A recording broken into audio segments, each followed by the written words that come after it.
Okay, that'll do it for the first video. Let's go over to the notes that are related to that particular video. The video title was, Are Israel and the Church the Same Thing? Does God Still Have a Plan for Israel? And then here's my answers that we covered in the video, the short answers and the long answers and things like that.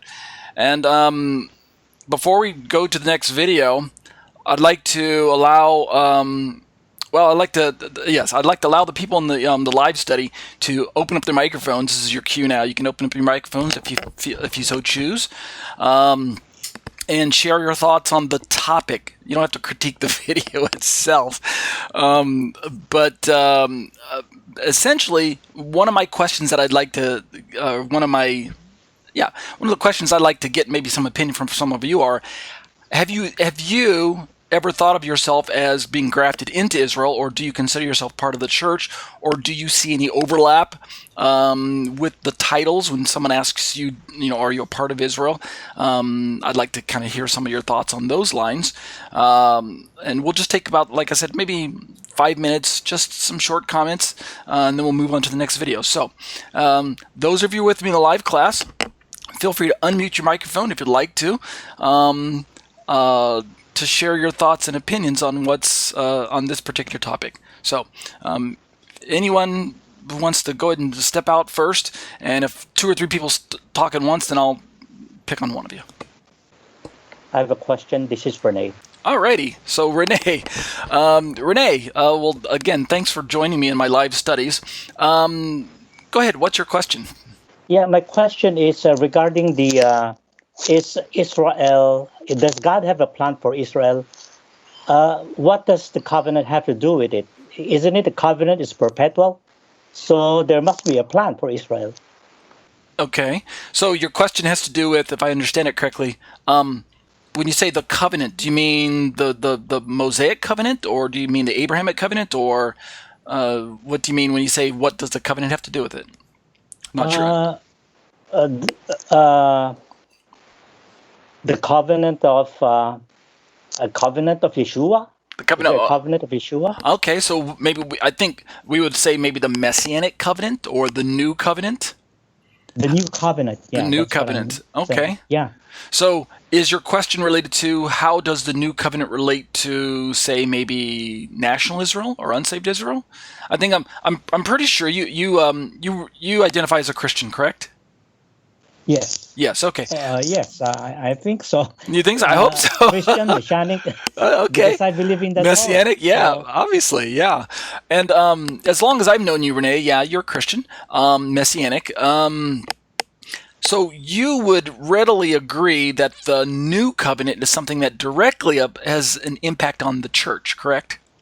Right. Right. So is your question then, what about unsaved Israel? What about the New Covenant? How do they fit into it?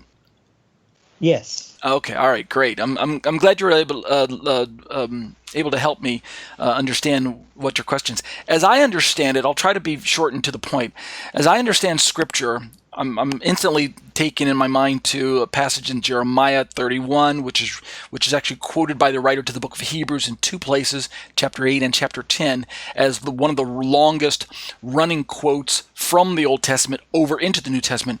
And it's that passage out of Jeremiah 31 that talks about the New Covenant. It uses that language, New Covenant.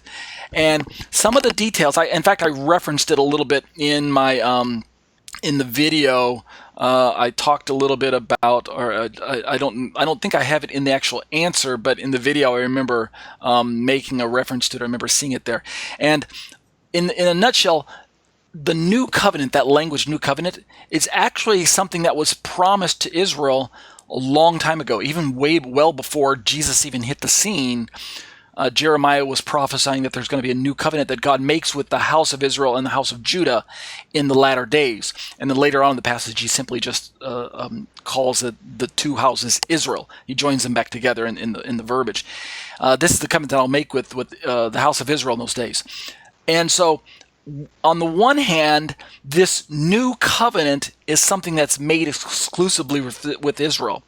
On the other hand, by the time we read, fast forward to, Matthew, Mark, Luke, and John, and the writings of Paul, and, now the Bible that we have that we call the New Testament, fast forward to all of that, and we can now, in hindsight, look back and realize that the Gentile Christians are part of this new covenant promise that Jeremiah mentioned at some level, even though Jeremiah didn't mention any Gentiles specifically at that time. At least we didn't see the name there.